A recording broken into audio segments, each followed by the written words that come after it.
James, you're drunk again. Mind your business. Donna, give me a damn drink. Please, James. I feel hurt because of your words. Why, why do you do this?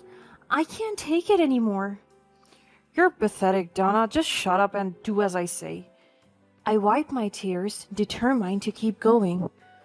But suddenly he raised his hand and struck me across the face. I stumbled back, clutching my cheek. I'm so used to this kind of life. My husband has beaten me many times. The bruises on my hands, face, and legs are so prominent, and if they're about to heal, another one will show up. He has become addicted to alcohol. He has used all our money to drink at luxury bars and casinos. His co-workers even told me that he rarely goes to their office and is on the brink of getting fired. I feel anxious about my life. Our finances are so low, we were swimming in a debt pool, which my drunkard husband abuses me daily. The vows he said to me on the altar during our wedding slipped from his mouth. They were all lies. He swore to protect me. But look at him now. He's the one who's making my life miserable. I placed a can of beer on the table beside him.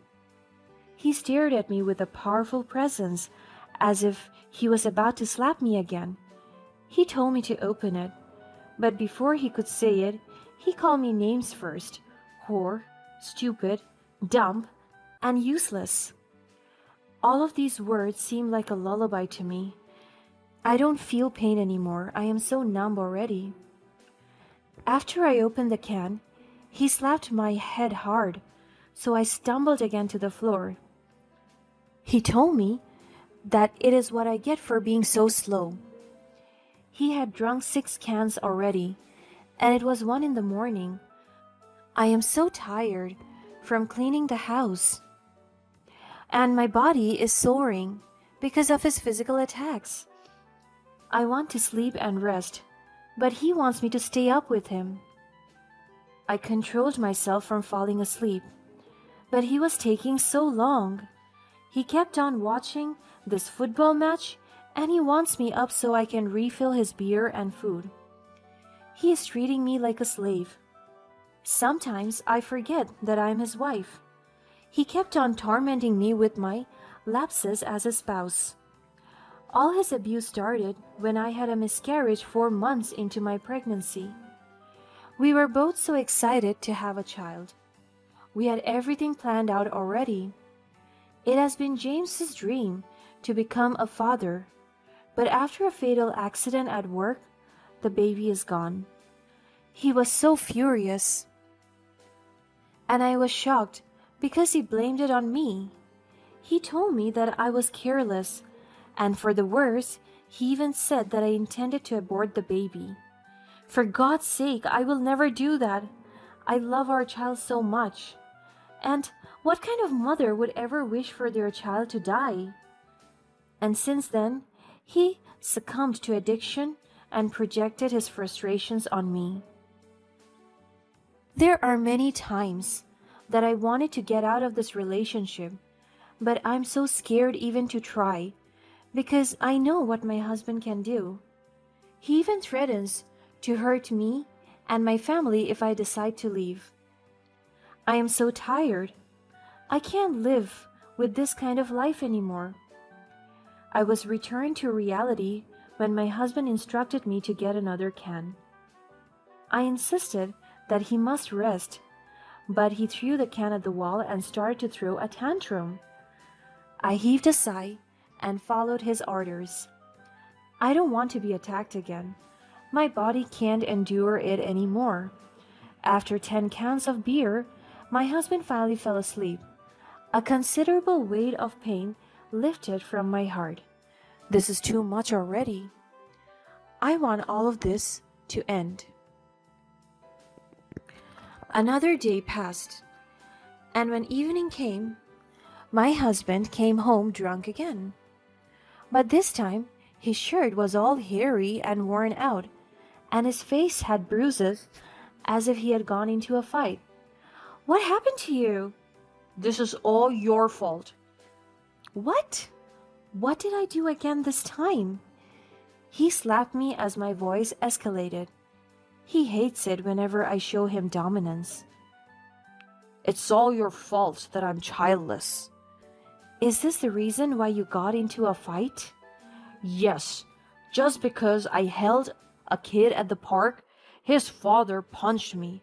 I just wanted to help that kid out. Then why is it my fault? Because you aborted our child. That is not true. Stop telling lies. He punched me in the gut and I lay on the floor. I wanted to get up, but he kicked me. He was about to pull my hair when he collapsed to the ground. I panicked as I saw him barely breathing. Is he going to die? Despite the pain in my stomach and my hatred towards him, I still chose to help my husband and called an ambulance for rescue. After a few minutes, they responded. We rushed him to the hospital, and while we were inside the ambulance, I also treated my wounds. Afterwards, my husband was placed in the emergency room while I stayed in the private room to recover from his physical attacks. Hours have passed, and I can already feel my body regaining its strength. And in just a few minutes, the doctor came in. He went directly to me and delivered the news about my husband's condition. Mrs. Williford, how are you? I am recovering, Doc. That is good to hear. I have something to tell you about your husband. What is it? He is suffering from AUD, and it is best for him to go to rehab. I was so shocked by what he said. My husband is diagnosed with alcohol use disorder, or AUD. His body has been dependent on alcohol for the past year, slowly deteriorating. As the doctors were doing their best to heal his physical condition, they admitted that they could not fully reassure him that his mental and emotional health would instantly heal. Because of that, they advised me to put my husband in a rehabilitation center. I heaved a sigh. Sure, do whatever you can to help him. I always knew his addiction to alcohol was affecting his mental health. There were several fights of us that would make me think that maybe he is just a victim of his mental health. However, we also have fights when he's sober, and it is even much worse. One fight that I forgot is when we were at a grocery store. He told me to buy 5 bottles of his favorite beer, but when I got to the liquor section, there were only 2 left of his favorite. I am so afraid to get the ones he don't like and to get just 2. I am torn. I don't know what to do because either way, he will still beat me, and I have already gotten enough beating that day. But because I'm taking so long, I started to feel anxious because I'm sure that he's going to hurt me again for being slow. So out of fear, I hurriedly got the 2 bottles of his favorite beer, and when I gave it to him, his face became furious. He was about to throw the bottle on me, but he controlled himself because we are at a public place. But the moment we went out, he dragged me forcibly to our car and pushed me inside. He slapped me and called me names, saying I was dumb for not listening to him. I tried to explain my side, but whenever I was about to say something, he will grab my mouth and slap my face. I cried all the way home, and even if I wanted to run away, I cannot. It was so hard. My life was so miserable. I thought he was going to take care of me, but I was wrong. He hurt every inch of my being. And with that, even though we are struggling financially, I still want him to get the help he deserves. But I will not forget everything he did to me. All the pain, mistreatment, and abuse. They're all engraved in my heart and mind. I will take my revenge, and by revenge, I want to see him fall. On top of that, while he is on the rehab, it is an opportunity for me to plot my long planned escape. Also, while he's away, it is a chance for me to gather evidence against him. My bruises and scars are one thing, but I need a solid evidence that can further support my case against him. After a few days, the hospital transferred my husband to their partner mental health center. I went with him, but I kept an open distance between us. This is to signify that he is no longer authorized to control my life and hurt me in any possible way. I want him to know, to feel I am no longer dependent on him. Instead, I am just here to witness the start of his downfall. I want him to heal, really, but I want him to also learn from his mistakes. And once he will recover, once he is stable enough, I will let him know the taste of his own medicine. The doctor that was assigned to him told me he would be in rehab for 4 months. I thanked him for his service and I went home. I never felt comfortable and at peace in this house for so long. I am on my own now. With a light heart, I sat on our couch in the living room. I remember when I wasn't allowed to be here because only my husband was allowed to. As I was watching my favorite show, I saw something odd at the side of our ceiling. Something was hidden there. I tried to reach it by standing on a stool, and my heart almost stopped when I realized it was a CCTV camera. Why is this here? Did my husband install this? Of course, he does. He's so paranoid about me cheating and doing something stupid. However, an idea came to mind. I realized that the footage could serve as evidence of my husband's abusive behavior. I got the camera and went straight to my computer. I transferred all the footage and compiled them into a folder. I didn't wait long enough to put my plan into action. 4 months is short, and I need to act right now.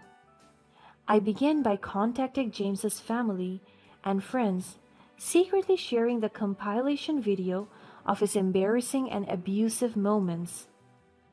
I sent all the footage to their social media accounts. As time passes, the word of James's behavior spreads. All people that are connected to him already know about his true nature.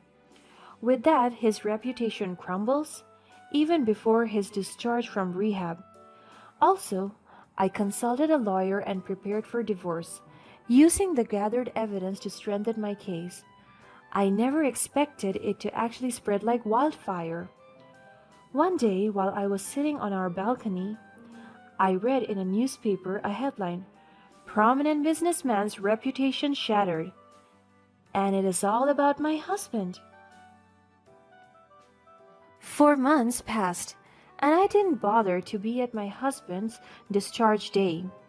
I even heard from the doctor's report that he would reconcile with me. And just like that, is he going to make amends? That won't suffice the years of torment and trauma. On top of that, someone close to me working in the mental health center told me that as soon as my husband got out of rehab, he immediately knew about the news. He was so ashamed and embarrassed, so he immediately went to his family's house. But they disowned him, and this is all his fault. Nonetheless, he even had the chance to say, "That bitch is doing the work while I'm away. She's a snake, and she's the one who must be in rehab.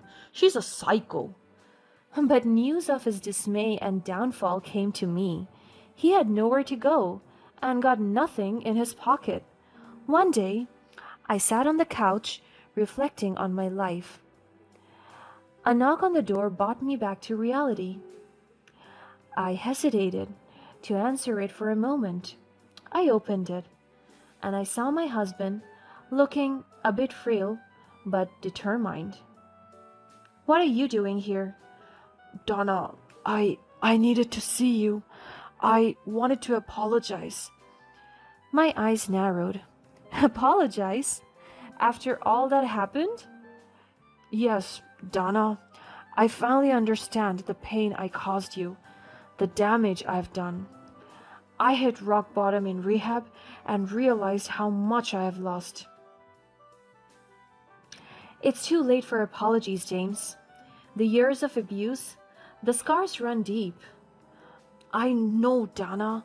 I can never fully make up for what I've done, but I want you to know that I've changed. I've been working hard on myself, seeking help and attending therapy. I am determined to be a better person. That doesn't change the pain and trauma that I experienced. You treated me like I was nothing but an unworthy person. You disrespected me and even abused me. I understand that, Donna, and I don't expect you to forgive me. I just wanted you to know that I'm committed to becoming a different man, one who would never hurt you again. The damage is done. I have filed for divorce, and in no time I will own this house. I may be living a comfortable life, but the trauma lives with me, and being with you will only make it worse. That's why I'm doing myself the biggest favor by leaving you behind. James's face falls, a mixture of regret and sadness. I understand, Donna, but you don't have to divorce me. Please, I have nowhere to go. Everyone hates me. Please take me in again. We are over. I shut the door in front of him, and by doing that, I am also closing doors from my perpetrator, my husband.